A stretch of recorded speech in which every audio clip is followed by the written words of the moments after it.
are in this pandemic. So I'm going to describe the current epidemiology of what's happening with the pandemic. I'm going to talk about the clinical implications about what we're seeing with the current variants that are circulating in the US. I'm going to talk about current and upcoming COVID-19 vaccines, which are one of the most important interventions to help protect you from disease, or at least from serious illness. And then I'm going to predict the remainder of the pandemic, which of course is a joke because none of us know exactly what's going to happen. So first, just to show you a quick overview of what we're looking at in terms of this pandemic and what has happened since the start of this pandemic. So as you all know, the pandemic started in 2020. Actually, technically started in the fall of 19, but we didn't really identify it or didn't classify it as a pandemic until spring of 2020. And we had a couple of small waves at the start of the pandemic. And then our first big wave happened around that time that the COVID-19 first vaccines first became available. After those first vaccines became available, we saw a rapid decline in infection rates, which we would have expected to see to a certain extent anyway, because after that fall and winter wave, we started to see a decline. We would expect to see a decline in rates. And then we sort of thought that the pandemic was going away. The CDC lifted their mask mandate. Many local health departments also lifted their mask mandates. And again, we started to have this sense of optimism that the pandemic was going away, and perhaps we were shifting towards either an endemic state or just that the vaccine had made this pandemic go away and COVID-19 was going to be in our past. Then, of course, we got hit by the Delta variant, which was one of the first major variants to hit us. And it really caused a shift in this pandemic. It caused a rapid increase in cases in that summer of 21. And we started to see a very large wave. And we saw increased severity of illness with the Delta variant compared to the original strain of the of COVID-19, which they call the Alpha strain. So the Delta strain started to go away just as the Omicron variant started to hit the United States. The Omicron variant is what we are currently seeing. It has caused the worst wave of the pandemic thus far in terms of the number of cases, also in terms of the number of hospitalizations and deaths. However, overall, Omicron has been a less severe illness than what we saw with the Delta variant. Where we're sitting right now, of course, is the summer of 2022. We are in the middle of a summer wave of this pandemic. Right now, what we're seeing is the Omicron variant, and we're seeing subcategories of the Omicron variant, which I'm going to talk about in more detail later. But essentially, as these new Omicron variants hit the United States, the summer wave is keeping rates at a relatively high level. So clinical features of COVID-19, we see a range of illness. So there are a lot of people that actually get infected that have no symptoms at all, and a large number of people that get infected that have very mild symptoms. So often what you'll hear is people will describe this as a cold, maybe a little bit more severe than a typical cold because a fair number of people will have a fever with it. But that can range anywhere from that mild kind of illness, feeling like you have a cold, all the way up to very severe illness requiring hospitalization, some individuals requiring a stay in the ICU or needing to be put on a ventilator. And of course, we do see some deaths, unfortunately, from COVID-19. The incubation period for this disease is relatively short, between 2 and 14 days. Omicron variant specifically spreads very, very rapidly, and it has a very fast onset. So generally speaking, after someone's been exposed to someone who's infected with Omicron, they will be infected in a very short period of time, often within 2 to 3 days. Generally speaking, COVID-19 is a respiratory illness caused by, of course, the SARS-CoV-2 virus. So we tend to see a pattern of symptoms involving fever and then some type of respiratory symptoms. The most common symptoms that we see with COVID-19, especially with the Omicron variant, is fever or chills, cough, and a sore throat. Some individuals will have more severe symptoms such as shortness of breath or difficulty breathing. Fatigue is not uncommon. Some people will have muscles or body aches. Headaches are relatively common. Early on, what we saw was one of the most common symptoms, and definitely one of the symptoms that we knew was related to COVID-19 and not often related to other diseases was a loss of taste and smell. That symptom is not as common with the Omicron variant, and we don't often hear about it as much as we did with the Alpha variant. Congestion and runny nose are very common. Some people have nausea or vomiting, and a small number of individuals have diarrhea. As I said before, asymptomatic and mild disease is possible and actually very common. And it's more common to have either no symptoms or very mild symptoms if you have received the vaccine. What we are seeing now and have been seeing for some time with COVID-19 is what we call long COVID. This is a prolonged period of symptoms after someone has technically recovered from COVID-19, from that initial infection, but they will continue to have long-term effects after that respiratory illness has technically ended. These symptoms can last anywhere from weeks to now we're almost 3 years into this pandemic, and there are individuals that continue to have symptoms of COVID-19 up to 3 years after their infection. Long-term COVID is more common for individuals that had a severe illness, much more common among those who are unvaccinated versus those who were a breakthrough case. And it's more common for those that have an underlying condition of some kind. So heart disease, diabetes, other kinds of comorbidities. If someone has some of those underlying conditions, they get infected with COVID, they're more likely to get long COVID compared to those who don't have those underlying illnesses. However, we are seeing cases of long COVID, even among people who were fully vaccinated and had very mild disease, and even among people that were technically asymptomatic. We don't know a lot about long COVID yet. It is still being studied. We're relatively on the short end of this pandemic. I realize it probably feels like we have been living in this pandemic or living with this pandemic for a very long period of time. But in the scheme of things, it's been a relatively short period of time. So there's more that we need to learn still about long COVID. And it's only now that we're starting to develop some specific clinics to deal with long COVID and really study it much more closely. So I'm sure we'll learn more about this particular disorder as we move forward. So let's talk about the Omicron variant, which is the current variant that we're seeing that's causing a lot of cases here in St. Louis and also across the United States and globally at this time. In the United States, it was first identified the week of Thanksgiving of 2021, so not that long ago. The first case in St. Louis was identified on December the 3rd. And since then, of course, right now it is the predominant variant that we are seeing in St. Louis and in Missouri. There are actually 7 different subvariants within Omicron. So when we say Omicron, that means it's a specific type of strain, but it has these sublineages that are specifically different from each other. They're very similar, but there are some differences. So there are technically 7 different subvariants within Omicron, and that is the B11529, the BA1, BA11, BA2, BA3, BA4, and BA5.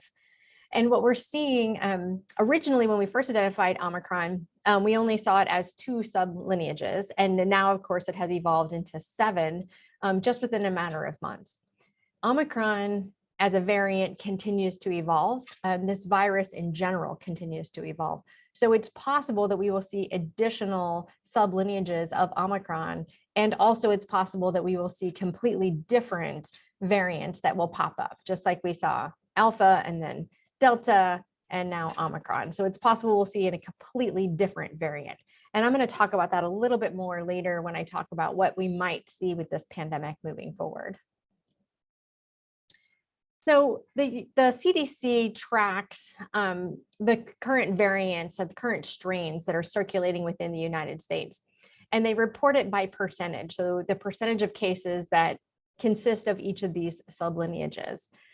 However, just keep in mind, if you go out to the CDC website to look at their data, or even if I took a screenshot of what we're currently seeing in the United States, in some ways these are estimates, because we don't do genetic typing or DNA typing on every single person who's infected. So this is kind of a snapshot of what we're seeing in the United States. So they only look at a certain percentage of samples that are collected at the statewide level and then sent off to the CDC. But this does give us an idea about what's happening in the US kind of overall. So right now, what we're seeing predominantly in the United States is BA.2.12. And so if you look at the bar chart on the right, that's that big salmon color. So that's the BA.2.12. We're seeing still a little bit of BA.2. BA.2 was the predominant strain back in March, but then BA.2.12 quickly took over. Now what we're starting to see is this shift from BA.2 and BA.2.12 now into moving into BA.4 and BA.5 sort of starting to take over. Because BA.4 and BA.5 are different in some ways from BA.2 and BA.2.12, that means that we will start to see, or we will probably continue to see the current wave that's happening right now. It's probably going to continue for at least the foreseeable future for the early part, middle part of the summer. And then hopefully it will start to come down. Right now, the BA.4 and BA.5 variants are about 1/3 of all of the cases in the United States that we're seeing. BA.4 or BA.2.12, which is still currently the predominant strain in the United States, is about 30 to 50% more transmissible than BA.1.1, which was the original Omicron variant that we saw back in December and January. So it is able to transmit from person to person much easier than what we were seeing even back in January. And what's a little unsettling about this is that when you look at BA.1.1 compared to like the Delta variant or the Alpha variant, that particular strain was 30 to 50% more transmissible than that Alpha strain. So the Omicron variant is evolving in a way that makes it very, very easy to transmit from person to person, which is why I'm sure many of you probably know a lot of people who have been infected with the Omicron variant, even if they were fully vaccinated and received their booster dose or booster doses. It's because this strain has just evolved to the point to make it very, very transmissible from person to person. When we look at disease severity in Omicron, so each strain of SARS-CoV-2, the virus that causes COVID-19, causes a different level of disease severity when we look at the population as a whole. Now, of course, we look at an individual. One individual might have very mild disease, someone else might have very severe disease, even with that same strain. But generally speaking, when we look at a particular variant, we look at the disease severity overall. And what we see with Omicron in general is that it causes less severe disease than the Delta variant. So the Delta variant caused, in general, statistically speaking, more severe disease than the Alpha variant. So the Delta variant was associated with a higher rate of need for hospitalization, need for oxygen, need for individuals to be on a ventilator, and a higher mortality rate than what we saw with the Alpha variant.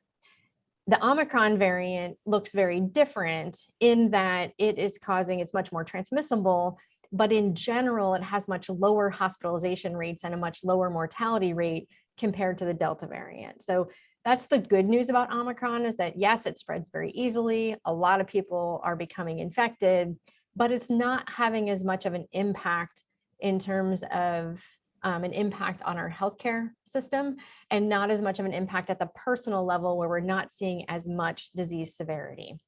Now, that doesn't mean we're not seeing individuals who are hospitalized with COVID. We absolutely are. And as disease rates get very high in a community, hospitalization rates will soon follow. And we are seeing that right now in the St. Louis region, where hospitalization rates have been increasing for the past couple of weeks as infection rates have been so very high in the community. We have been very fortunate in the St. Louis region. One, we've been able to manage that healthcare surge, and two, the mortality rate has been very low with Omicron. So that's the good news, but it can cause severe disease in some individuals, including those who are fully vaccinated and have received their booster doses. In general, we look at the individuals who require hospitalization or require being on a ventilator with the Omicron variant. What we see is that in general, the highest risk group are those who are unvaccinated. And then the other high risk groups, regardless of vaccination status, are those who are over the age of 65, those who have underlying conditions such as heart disease, diabetes, or other health conditions that are chronic illnesses, and then individuals who are immunocompromised for various reasons. In terms of transmission, this is a respiratory virus, so it spreads by respiratory particles, and it is extremely contagious. As I said before, it spreads very, very easily from person to person. The current sort of guideline is that in general, you need to be within 6 feet of an infected person for 15 minutes or more when one or both of those individuals are unmasked.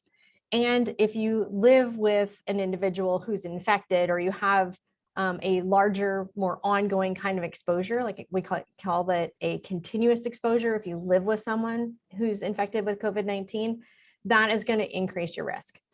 So this just makes sense. When we talk about infectious diseases, we look at the bioburden, or the amount of infectious virus to which you are exposed. And the more virus you're exposed to, the higher the likelihood that you're going to be infected, even if you have been vaccinated.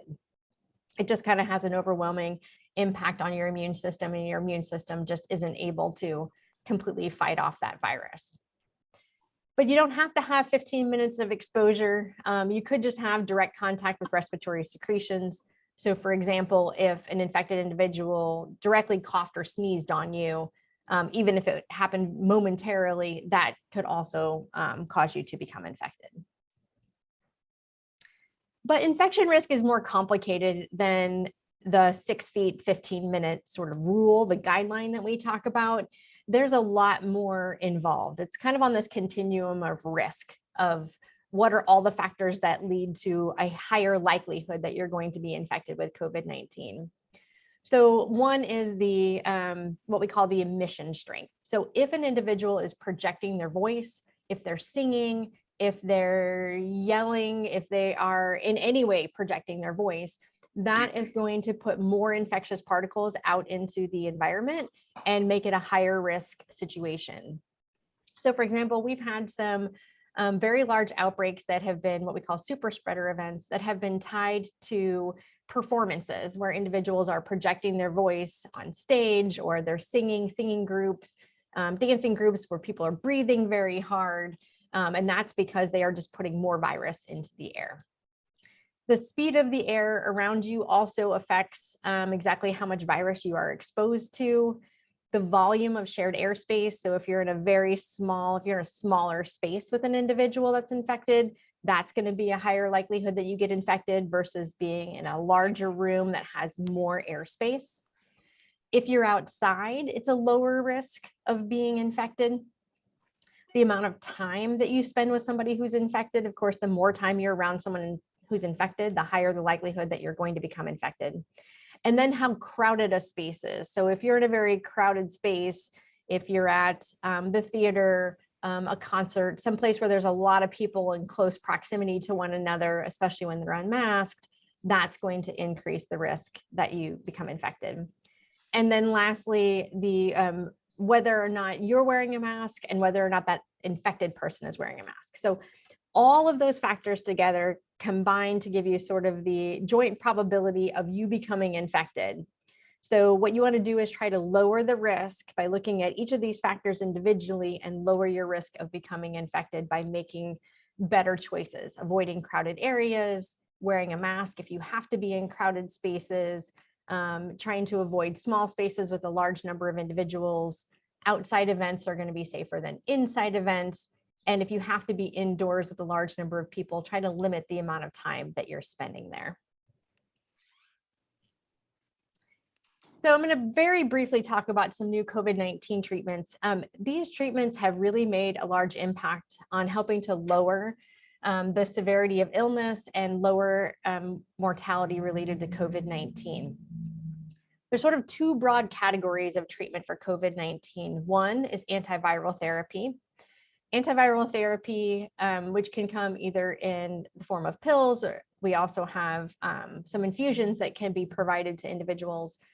The antiviral therapies essentially work by stopping the virus from multiplying. So it just doesn't, It slows down, when you slow down viral replication, it decreases the number of symptoms. It should shorten the amount of time that you are symptomatic and make that infection more tolerable. It's really important that antiviral therapy be started as soon as possible. It needs to be started within 5 days of symptom onset, preferably on day 1 or day 2. So the sooner you get started on antiviral therapy after you have symptoms or after you've tested positive, the more likely it is that that antiviral therapy is going to help you and minimize the severity of illness. The other category of therapy is monoclonal antibodies. The monoclonal antibodies help the immune system.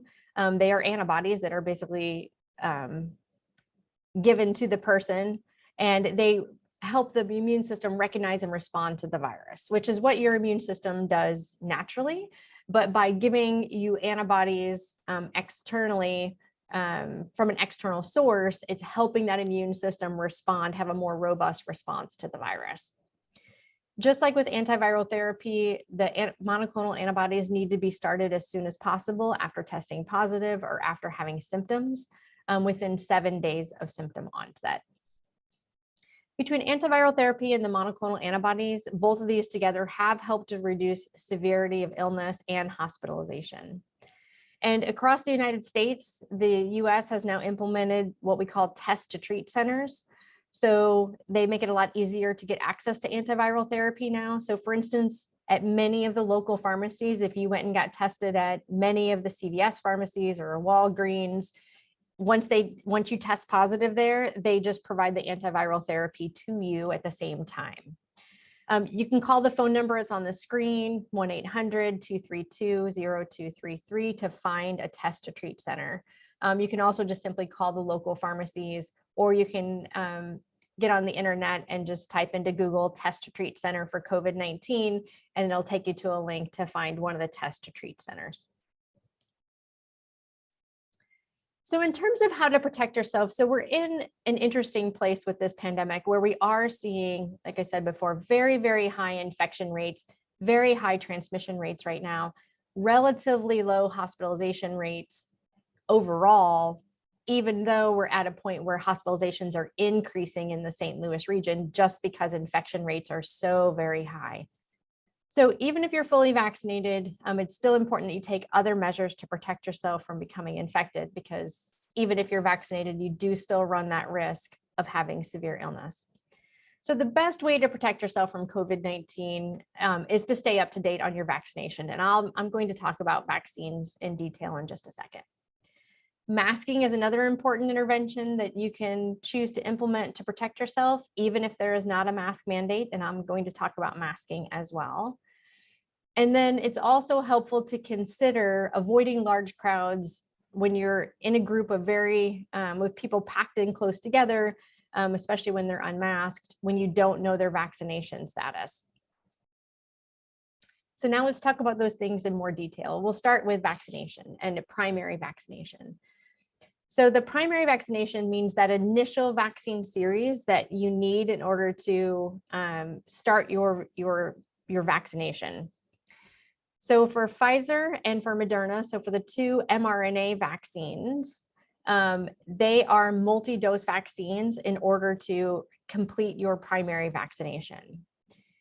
And it's different for different age groups. It does get a little confusing.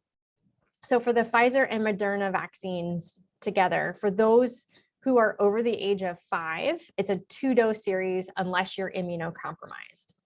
If you're immunocompromised, it's a 3-dose series, and I'm going to talk about why in just a minute. And then one other difference with Pfizer, for children who are 6 months to 4 years old, it's a 3-dose series for primary vaccination. For Moderna, for any child that's over the age of 6 months that's eligible to be vaccinated, it's just a 2-dose series. So that's the 2 mRNA vaccines. They are highly preferred over the J&J or Janssen vaccine because there is a much higher risk for serious adverse events with the J&J vaccine. So very few people at this point have received J&J vaccine.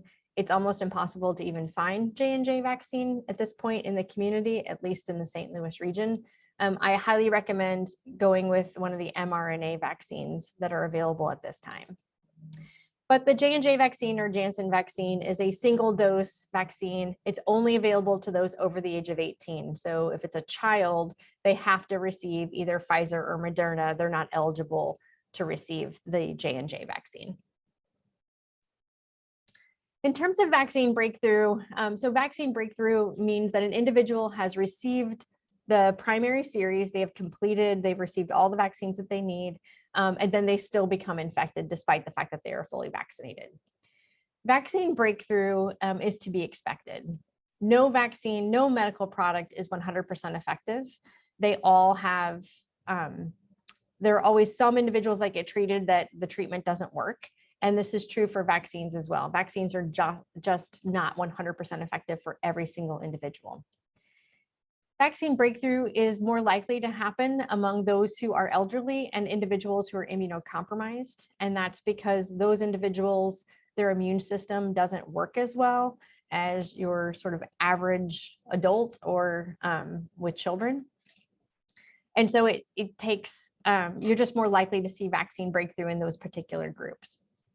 This is not unique to COVID-19 vaccine. We see vaccine breakthrough with influenza vaccine every year, that the influenza vaccine tends to work better among adults who are under the age of 65 versus those who are over the age of 65. And influenza vaccine in general tends to work better among those who are not immunocompromised.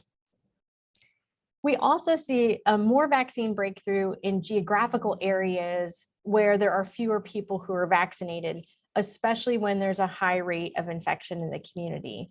And the reason for that is because when you're in an area with low vaccine uptake rates and high community infection rates, there's just more infected people around you. So even though you might personally be vaccinated, you're just exposed to a lot more virus in general compared to being in an area where there's more vaccine, better vaccine uptake, and or when there's low community infection rates.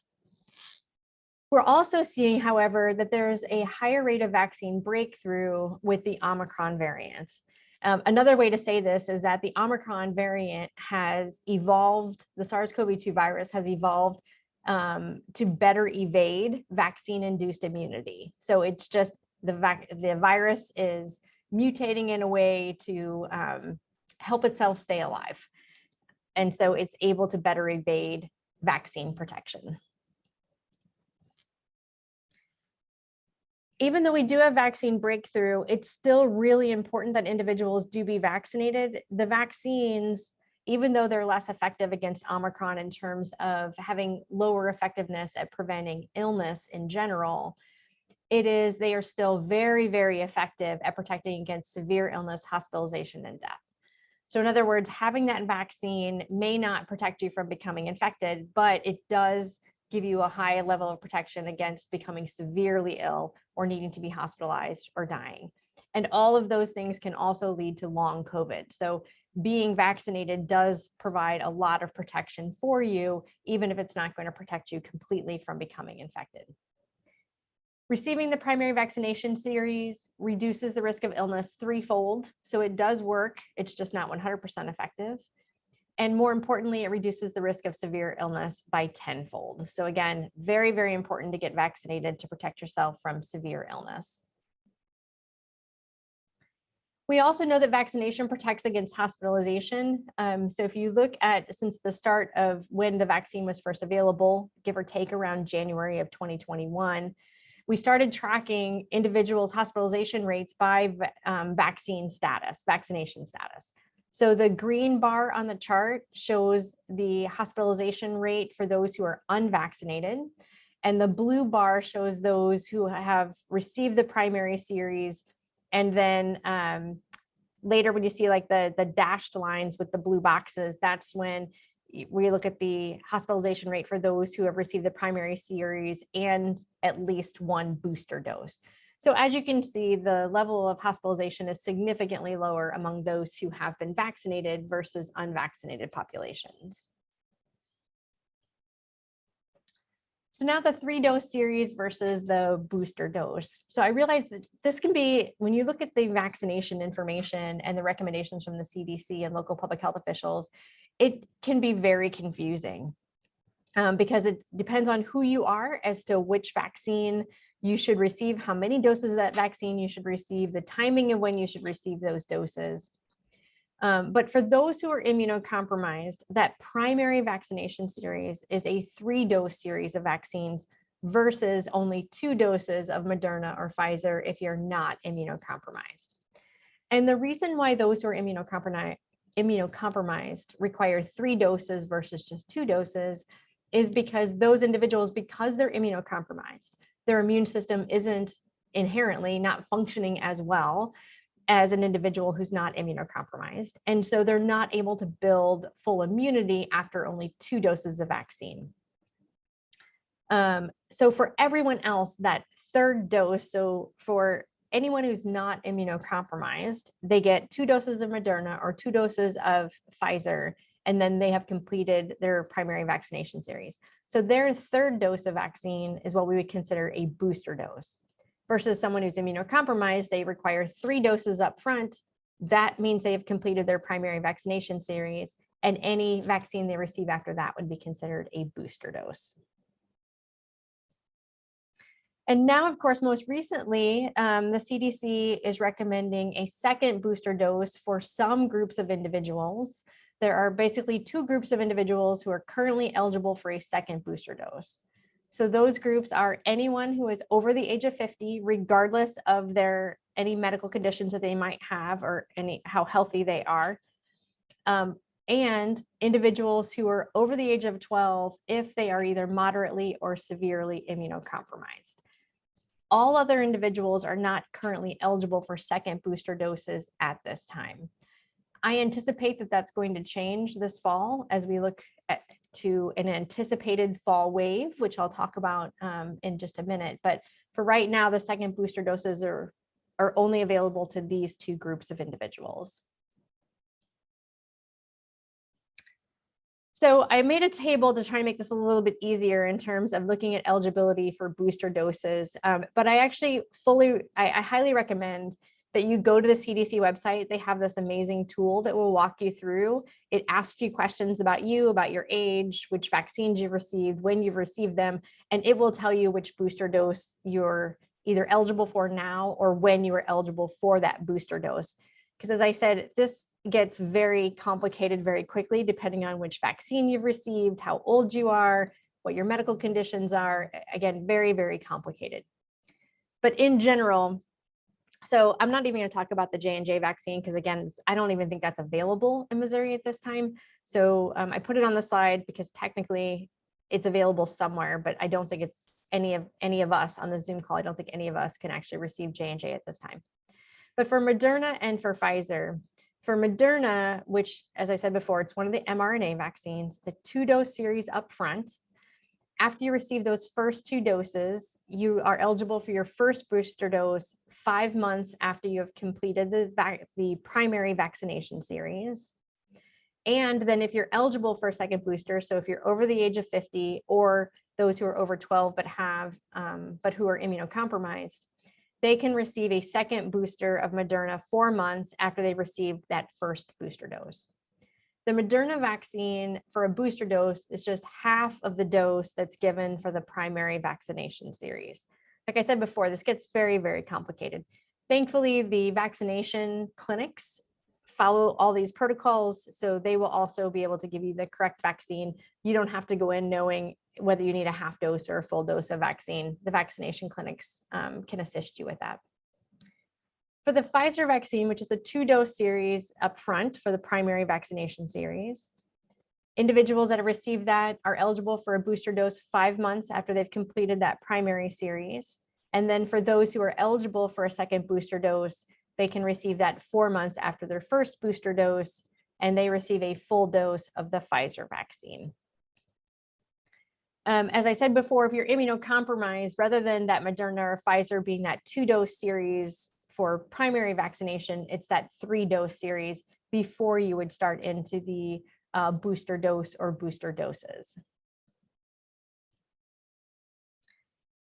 You can, the CDC says that you can mix and match booster doses. So for the primary vaccination series, the CDC recommends that you either get 2 doses of Moderna or 2 doses of Pfizer as the primary vaccination series. They recommend you not mix and match for the primary series. But when it's time for your booster doses, then they say you can receive any COVID-19 vaccine as a booster. So it's your choice as to which vaccine you receive. Although, as I've said before, they highly recommend one of the mRNA vaccines over the J&J vaccine. So for Moderna and for Pfizer, you could receive Moderna or Pfizer as your booster dose, whatever your preference or whatever is available to you when you go to get vaccinated.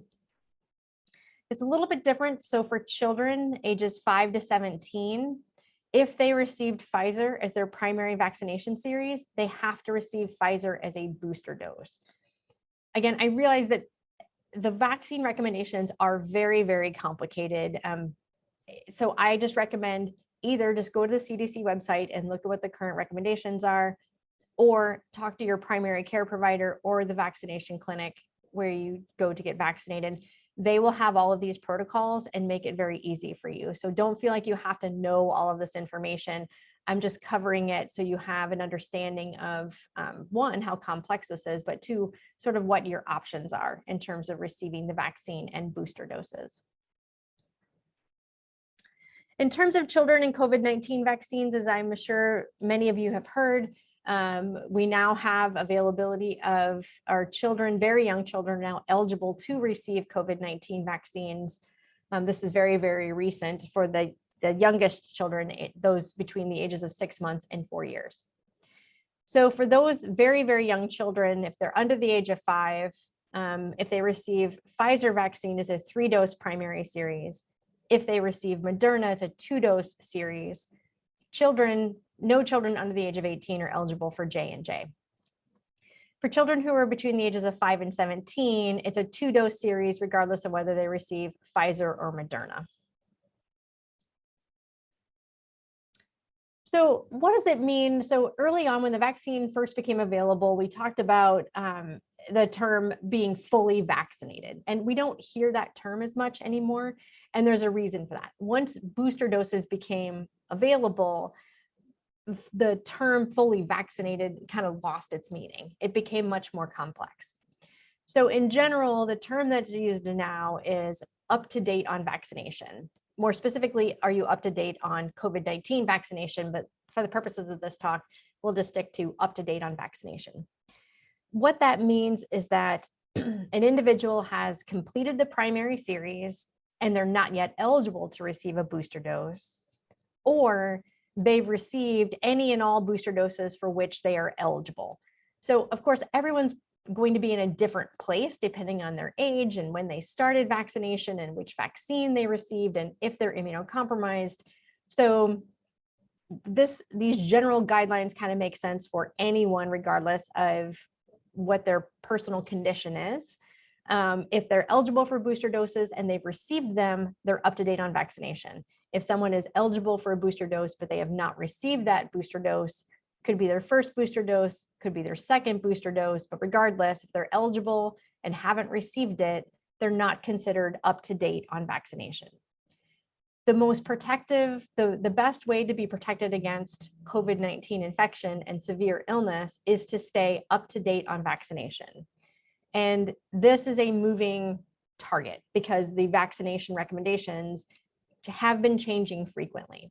So I highly recommend, like everything I'm saying today is current as of late June of 2022, but 2 weeks from now, a month from now, what I'm saying, this might not be the same because they might change the vaccination recommendations once again. So I highly recommend that you talk to your primary care provider, talk to the vaccination clinic when you go to get vaccinated, and or go to the CDC website and see what the current recommendations are. Because again, these things change very, very rapidly as we learn more and as new vaccines become available. So for vaccine-induced immunity, we don't know exactly how long after an individual is vaccinated that they have immunity from that vaccine. We estimate it's about 5 months at a minimum. And of course, everyone's immune system is different. So one person might have longer immunity after receiving the vaccine series or after receiving a booster dose compared to someone else. But it's approximately 5 months is a relatively good time frame, 4 to 5 months, to think about after you've been vaccinated, how much protection you have. The further away you get from getting either the primary series or from receiving a booster dose, the more your immunity is going to start to wane. So the closer you get to being eligible for another booster dose, the higher your risk of becoming infected because your immunity is dropping. Immunity just wanes over time. This is true for most infectious diseases that have a vaccine, not all of them, but for most of them. And what we're seeing with the Omicron variant, because it is so transmissible and because it is able to evade vaccine-induced immunity more so than the other strains, you're much more likely to see reinfection with Omicron versus with the Delta variant or when the Alpha variant was around. So early on when the pandemic started, when individuals got infected with COVID-19, we didn't know if somebody would have lifelong immunity. You get infected once and then you're protected for life. It turns out that that is not the case, that you can be reinfected with other strains or even with the same strain as your immunity wanes over time. And reinfection and vaccine-induced immunity are much more likely, well, less vaccine-induced immunity are more likely with the Omicron variant. So there's also, in addition to vaccine-induced immunity, you can also obtain some immunity by becoming infected. So that's what we call natural immunity. So after you are infected, your body's immune system builds up a defense against that virus. So the next time it sees that virus, it's able to respond to that. Natural immunity, we don't know exactly how long that lasts, especially with the Omicron variant. It's estimated to be a few months at a minimum. 3 months is believed to be sort of the minimum amount of time that natural immunity will last. It could be longer. And just like with vaccine-induced immunity, everyone's immune system is different. So one individual might have natural immunity that lasts 6 months. Someone else might have natural immunity that only lasts 3 months. It appears that after you've been infected with COVID-19, you do have robust immunity, at least for that short term, at least for about 3 months, give or take. But again, there's wide variation in people's immune response. So it's just not clear exactly how long. We just don't know with any particular individual how long that person is going to stay immune after they've been infected. And I've heard some individuals who do not want to be vaccinated.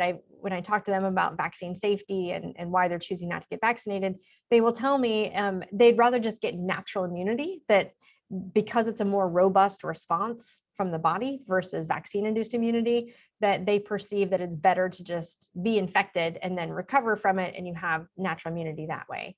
That is a very bad plan. It's extremely risky to do that. One, because you don't know if you're going to get severe illness, especially when you're unvaccinated.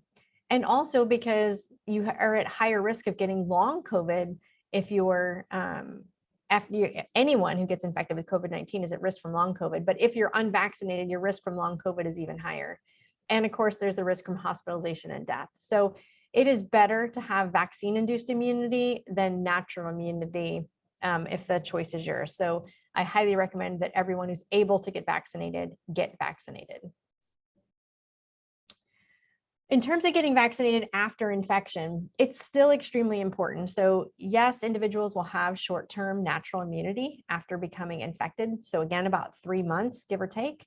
But as I said before, immunity is not consistent. We don't know exactly how long it lasts, and reinfection is possible and very likely with the Omicron variant. So it is very important after someone recovers from infection to go ahead and get vaccinated or receive a booster dose, even though they have some natural immunity.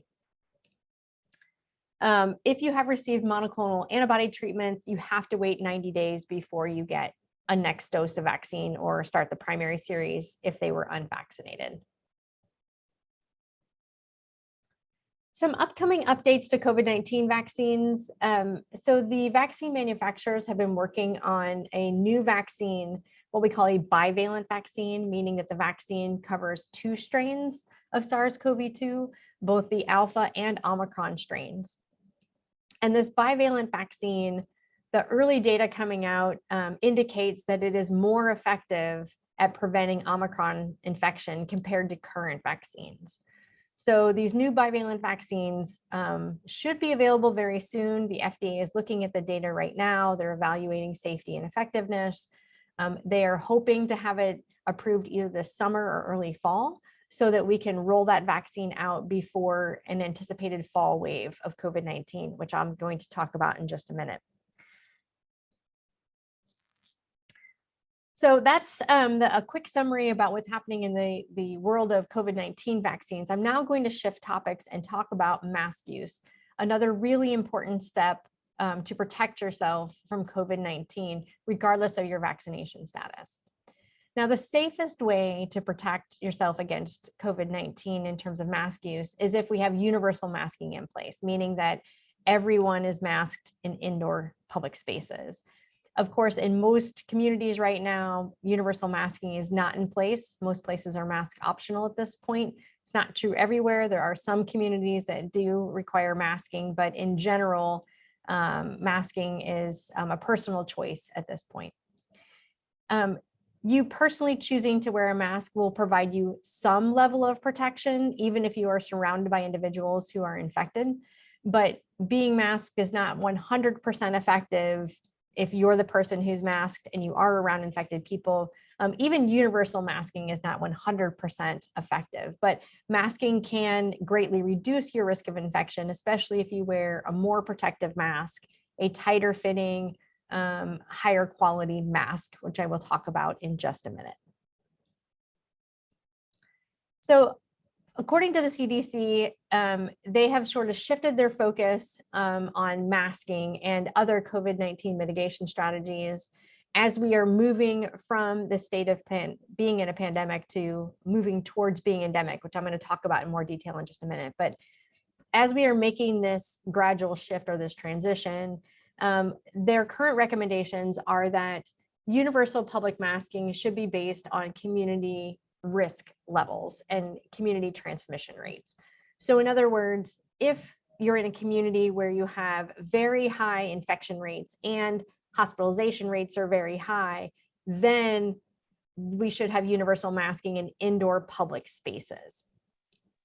Otherwise, if you're in a community where infection rates are low to medium or hospitalization rates are low to medium, even if you have a lot of cases in that community, then masking should be a personal choice. So you might choose to wear a mask or a respirator, but they don't believe that we need to have universal public masking in place all the time. The advantages to this, it shifts to more personal responsibility. So you choose when to wear a mask and when not to wear a mask. And it really reserves masking for those times, those communities, and those hopefully short-term time periods when we're having a very large, very bad outbreak of COVID-19 and when hospitalization rates are very high or when a healthcare system might be on the brink of being overloaded. Then we use universal masking to bring those infection rates down and protect our healthcare system and protect vulnerable people. The disadvantage to not just having universal masking in place all the time is that this new system means that we really wait until hospitalization rates are very high, at which point it's a little late to be doing a lot of great for the community because it takes a couple of weeks for the impact of any mitigation strategy to really take effect. So if you wait until hospitalization rates are already really high and community transmission rates are really high, and then you implement universal masking, it's going to take a couple of weeks for that masking to really help the community bring those rates down. We know universal masking is more protective. And when we move the responsibility to a personal choice, personal decision, it's not protecting the vulnerable people in our community as well. So for those who are high risk, I've heard some individuals unhappy with this new shift in policy or this new shift in perspective and how we manage masking at the community level. So in terms of when to wear a mask, really anytime you want to have some level of protection, when you know you're going to be in a public space, you don't know the vaccination status of people around you, or even if you know their vaccination status, but infection rates are very high, you might choose to wear a mask to provide yourself some level of protection. Certainly when community risk level is high, meaning that we have very high infection rates in the community, and we're seeing high rates of sick individuals, and hospitalizations are high, are starting to increase, that would be a time to choose to wear masking in any public indoor space. Public health departments may implement a mask mandate at that point, or they might not. We'll talk about that in just a minute when I talk about St. Louis specifically. During times when the community risk level is low to moderate, or even, well, once it moves to that moderate level, then I think about it this way. For me personally, of course, I'm not trying to tell anyone what they should choose to do, because again, this is a personal choice unless we have mask mandates in place. But consider wearing a mask if you're going to be in a large indoor crowd. So for instance, let's say you're going to go to the Fox Theater to see a show. Large indoor crowd, most people are unmasked.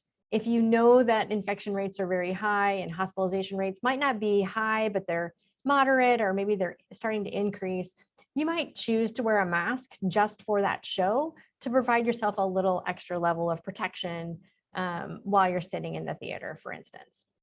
Or when you're on public transportation, a crowded area, you don't know individuals' vaccination status, it's a relatively small enclosed space, so that might be the time to choose to wear a mask. So when we look at what's happening in St. Louis right now, according to the St. Louis City Health Department, yesterday when I looked, we were at a medium risk level. St. Louis County is considered to be at a high risk level at this point because our infection rates are high and because hospitalizations are also high. However, it should be noted, our infection data is grossly underestimated at this point. When you look at infection rate data on any of the dashboards, at least in St. Louis City, St. Louis County, and even at the CDC nationally, they only report the PCR tests versus the at-home rapid tests or any of the rapid antigen tests. The rapid antigen test data is not included in infection data. And at this point, many people that are getting tested are using at-home testing kits, or they're going to urgent care or someplace that is providing them a rapid test. So a large number of people are becoming infected, a large number of people are testing positive, and those numbers are not showing up in our dashboards because they used a rapid test. So we know that the data that's being reported publicly is underestimating what's actually happening in our community.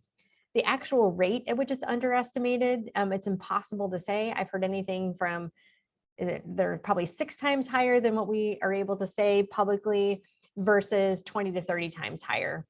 We just don't know. But in general, when you look at the infection rates, just know that there is more disease out there than what is being reported in the dashboards because of access to these rapid tests. So because St. Louis City and St. Louis County is definitely in the high community risk level right now, and St. Louis City is in the medium range. They were high just a week or two ago. Now is the time to strongly consider wearing a mask in public spaces if you want to provide yourself an extra layer of protection. Again, I'm not trying to tell anyone what they need to do. This is just something to consider. But when we're looking at the risk level, we are definitely in a high risk time right now. High infection rates, hospitalizations are high, and they have been increasing. So now would be a good time to choose to be masked in public spaces if you want to provide that extra layer of protection for yourself. In terms of choosing which mask or respirator to wear, again, these are all personal choices, but it's important to look at the protection level provided by any particular mask or respirator when you're making a choice.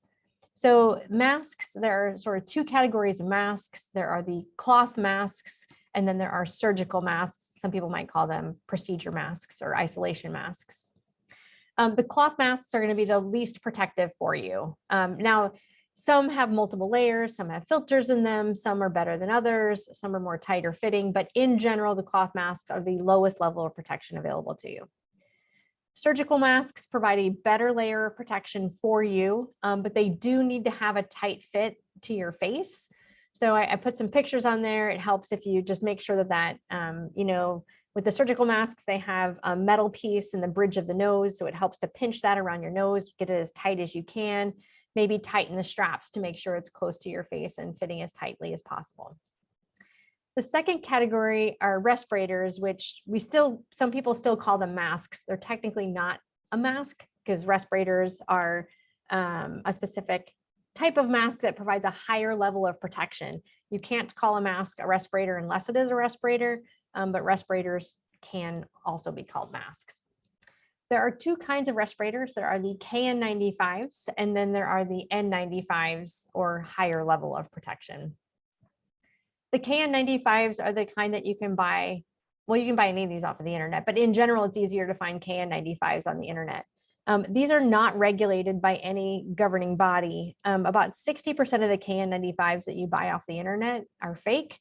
So I highly recommend, if you want to buy KN95s and actually know that you have a true KN95 that's providing that higher level of protection, you go to the CDC website and type in KN95. They have a website with links to different brands so that you know that you're getting a true KN95 that's actually providing the right level of protection for you.